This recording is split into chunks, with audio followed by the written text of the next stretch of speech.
how to use McDonald's application to order food for you, to get exclusive deals, to get a huge discount on the McDonald's, how to get best offers in the application itself. So the first thing you need to do is simply download McDonald's application from the Google Play Store if you're using Android. As I've already installed it, I will simply go on clicking and show you that how you can exactly order your food from there and get exclusive deals on it. This is my McDonald's application right in front of you.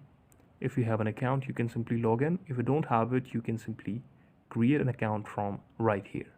Now this is the home page. You have to select your region of where you live. So I'm going to select USA, United States. After that, you can click on get the application from here. As you can see, this app is not available in my country, but I will show you how you can get exclusive deals for it.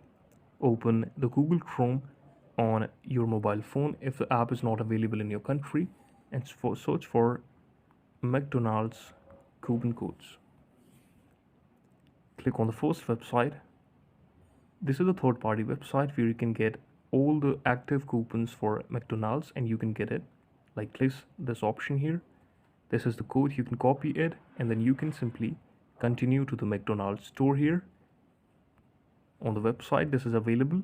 Now you can order whatever you want. This is the video. Thank you so much for watching the video.